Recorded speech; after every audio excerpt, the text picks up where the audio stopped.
Welcome, episode 2 of Trad West Podcast. Today's episode will be on no fault divorce.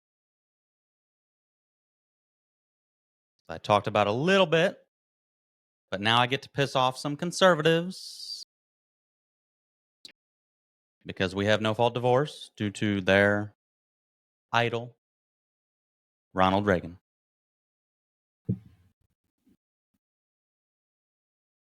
Hopefully, episode 1 was good. Still learning all this editing, recording. Bear with me. We'll see when I get these videos out, but the editing's been a little more difficult than I thought. And I'm not even trying to edit a bunch of the video. There's just audio and video sync issues that are probably not that hard to fix, but this isn't my field of knowledge, so I'm learning as I go. Try to make this quick because I'm going to get the Traeger going, smoke a ham for the first time ever, and knock back some ice cold brews. So no fault divorce. I was going to say leftists will probably be happy I'm talking shit on Ronald Reagan, but once they hear the reason, they probably won't, because I'm sure they have no issues with no fault divorce. But no fault divorce, Ronald Reagan, when he was governor of California, signed it into law, 1969.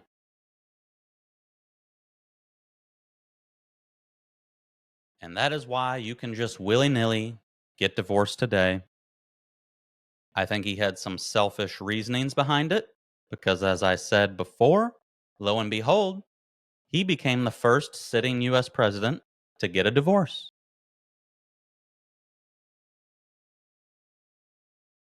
Now, I think if you can just willy-nilly get divorced for no reason, it's made marriage meaningless. And I see why the red pill community is warning guys against marriage.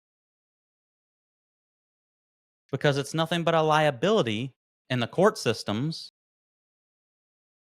They're going to side with the woman in most cases unless she's just a complete deadbeat.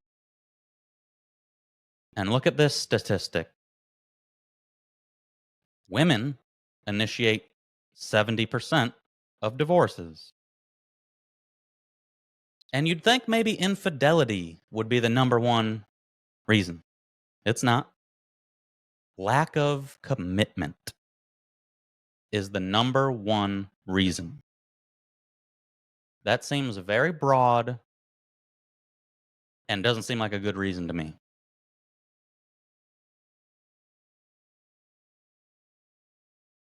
So divorce rates in the US, 40 to 50% of first marriages end in divorce. 60 to 67% of second marriages end in divorce. And 70+% of third marriages end in divorce. So if you've been married 2 times already, how about you just pack it in and you don't even bother? Those are the people that are skewing the numbers to make them look worse than they are. Because some of these people are just serial divorcers.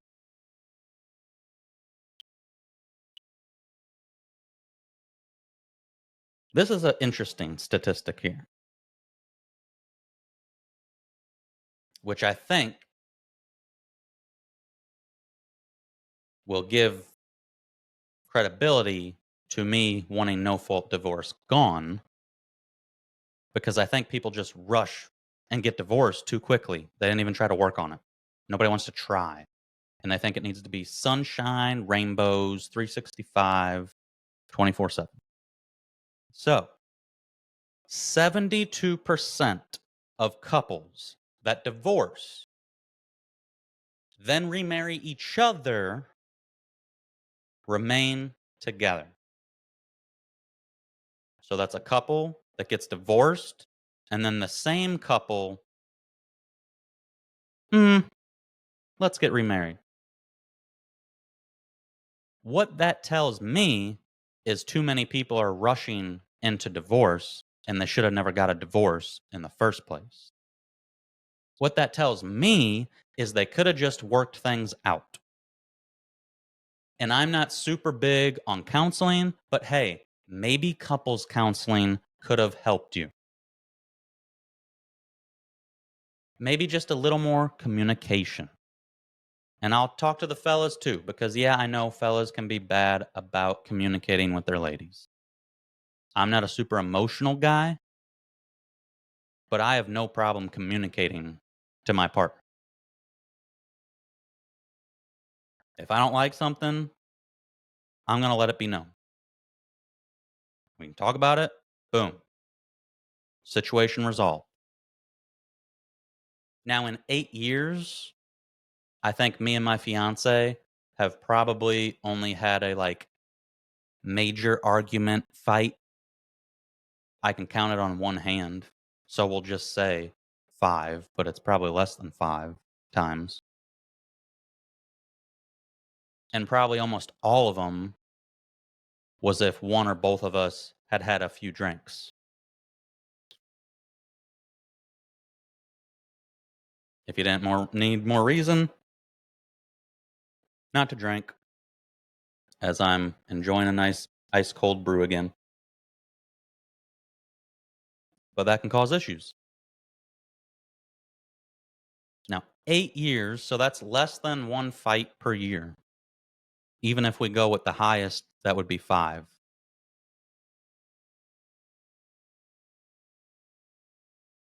Couples are going to fight. And this whole, lack of commitment, that's this new age feminism, women in your ear. The second a guy tries to communicate and say something he doesn't like, it's, oh my God, he's controlling. Leave him.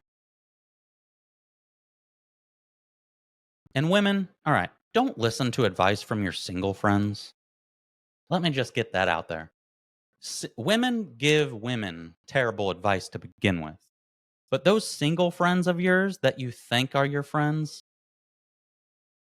they give terrible advice out of jealousy a lot of the times. Whether it's they wish they had a guy, or they're just mad because they don't get to see you as much. They don't get to go on ladies' nights because you're with him. But yeah, single women give their married friends terrible advice. Don't listen to it. They always immediately jump to calling the guy controlling and a narcissist. Most women that say their guy was a narcissist, the women are the ones that are the narcissist. So this women initiate 70% of divorce. The court systems are almost always in women's favor. So I get it. The red pill community is telling guys, don't get married, guys. It's a liability. But my goal of this channel is for the betterment of society, not selfish reasons. And marriage and having kids have no room for being selfish. You're supposed to be selfless. So that's another thing. If there's children involved and you're just going to go get divorced because the spark's gone, you're not happy. Think twice. It's not all about you. My number one knock on feminism. It makes it all about you. You, queen. You do you, queen. Slay. Forget that man. You don't need no kids. Get that bag. Inherently selfish. No room for it in the family environment. Now, 60% of divorces due to infidelity. I get it. Not saying that's right at all. As I said in episode before, men, tell these hoes no. Stop sleeping around and chalking up how many notches you got on your belt. It's not a brag. It's not worth it. The real flex is no thank you. No thank you. Get off the dating apps. I'm going to cover that in a separate episode, but dating apps are terrible. And really, only the top tier guys are that successful on dating apps. See, not to be a hypocrite, I had some fun on dating apps back in the day. That was over 8 years ago.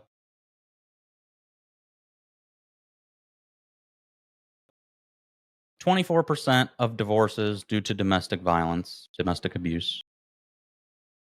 Okay, that's a reason. I get it. That's perfectly fine. As long as it is a legit abuse, because that word gets thrown around today for stuff that's not. I mean, look at Steven Crowder. The ring cam footage or whatever they sent of him and his wife arguing, that was just a normal argument. And they're like, see, he's controlling and abusive. So, no.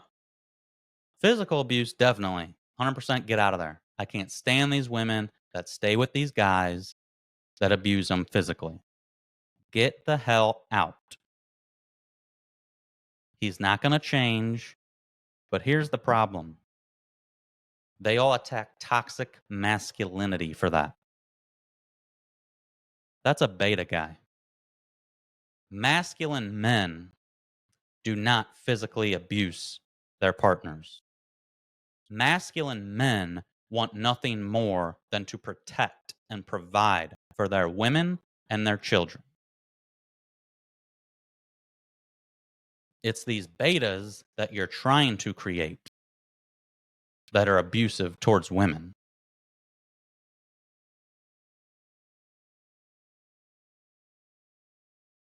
This one really irks me. 70% of couples report not understanding the realities of marriage.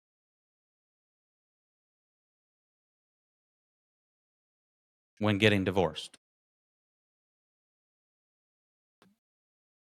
So I'm going to do this in another episode where I talk about marriage. But as I said, I think there should be barriers set in place to even get married in the first place. Because those numbers show people don't even know what the hell marriage is about. They just know the celebration, the good time, the honeymoon phase, the clout for Instagram and social media. They only care about the ceremony. They want nothing to do with the actual marriage. And guess what? When you get married, it becomes not all about you. That's for both the man and the woman. You need to be a little more selfless and start thinking of your partner and or your children. So let's put some barriers in place to even get married in the first place. The fact that you can just go Vegas, in Vegas, you just meet someone, hey, we're going to get hitched. You're legally married now. Now, what that looks like, any number of things, again, go through that on another episode. Off the top of my head, time for sure. You need to prove you've been together for a little while. And then, military background. I'm used to background investigations. You have to put references for security clearance or resume. Maybe you have to have some references for your marriage. Now, yeah, you might stack it with references that are close to you who would lie for you. But you might get that one person, if you're really a toxic couple, that tells that person in private doing the investigation, they break up and get back together all the time. They're always fighting. Something like that. And marriage might actually mean something again.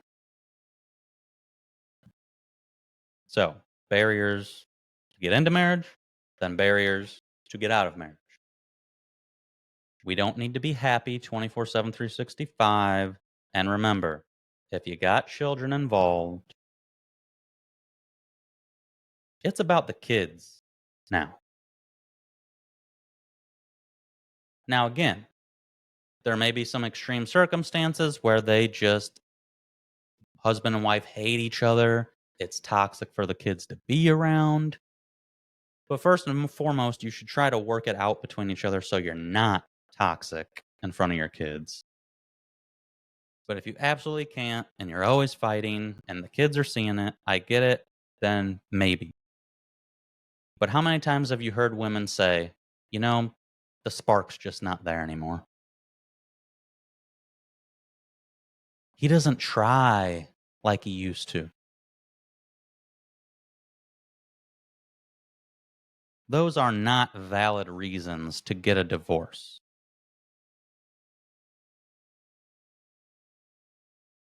And hey, we talked about the infidelity. I'm not saying it's right at all for anybody.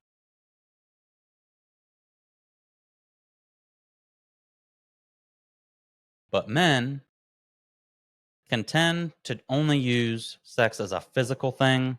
They might be married and love their woman, and they just bang some random chick, and she means nothing, and it was just a purely physical thing.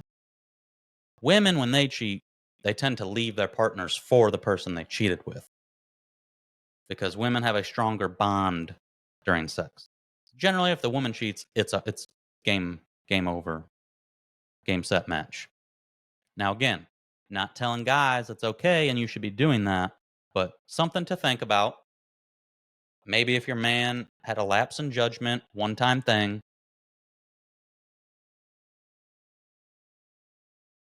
there's a lot of women out there, they just will not tolerate that at all because they have their view on what sex means and it's something stronger with them. He probably doesn't care about that chick, and actually banging that random chick probably made him appreciate you even more.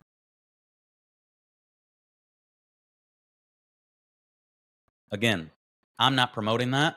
I'm trying to promote good traditional values, which would imply monogamous marriages. As I said, polygamous societies do not do well.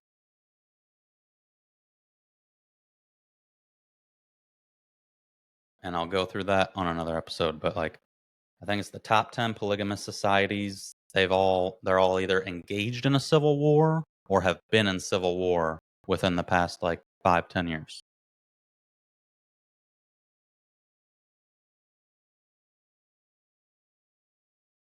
It's degenerate. It's not doable. Nuclear family, 2-parent household. Stop being selfish. Stop making it all about you. Stop making it about the Instagram clout.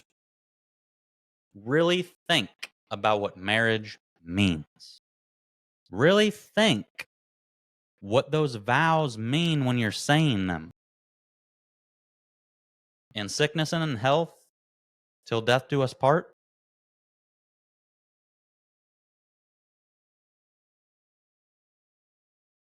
If you're going to file for a divorce, that should be the first thing somebody says to you. Hey, you realize you took vows in sickness and in health till death do us part, right? Like, what gives? So, Ronald Reagan, I blame you for no fault divorce. All the states followed shortly after. You signed it into law. In my perfect world, we get rid of no fault divorce. We incentivize couples to get married, stay married, have children together, not incentivizing single mom, 5 different baby daddies. No. Major tax breaks for man and woman being married and having children together.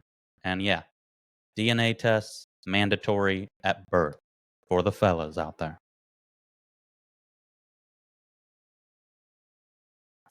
No man should be raising a kid that's not his without knowing. Now, if he knows and he wants to step up and take care of another kid, more power to him.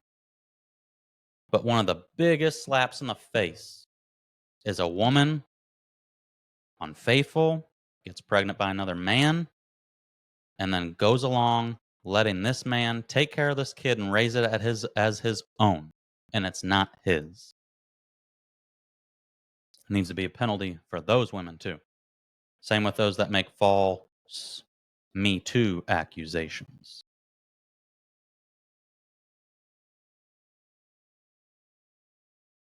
But I'm not going to go too further on this topic. It's pretty self explanatory. The divorce rate is ridiculous. No fault divorces made marriage meaningless. Religious couples do have the strongest marriages. But I have to imagine, even in religion these days in 2024, it's probably not very hard to get a divorce. I'm not super familiar with all the ins and outs of that. But all I ask people mainly is to don't go get married willy nilly right away. Like I said, fellas, don't give them that ring right away. Make sure you know your partner.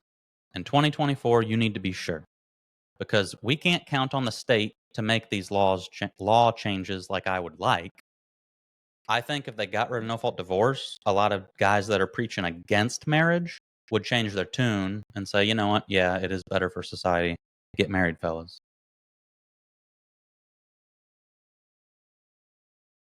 But until they make these changes, if they ever do, you got to be careful. You got to watch out. But you still need to take the chance. You still need to take the leap for the betterment of society. Nuclear parent, nuclear family, two-parent household is ideal for a thriving society. Not single motherhood. Stats are out there that show what children raised in single mother households will become. And no hate on you good single mothers busting your ass and doing a great job. Some of you were given a short end of the stick by some deadbeat who sold you lies. I'm not going to let guys off the hook. Guys, if you get a girl pregnant and you just up and abandon them, you're a fucking degenerate loser as well. And I have no problem calling you out. Be better men. And also, ladies, be better women. If you want to be selfish and only care about you, stay single. Stay single. But marriage and children mean it's not all about you anymore. So it's not all about your happiness. But we're going to wrap it up there. Again, new to this, so feel free to like, comment, give me critiques. What I do well, what I do bad. What would you like to see me talk about even more? The channel will be Trad West Podcast on pretty much all platforms once I get stuff uploaded. So give me a like, give me a follow. Till next time.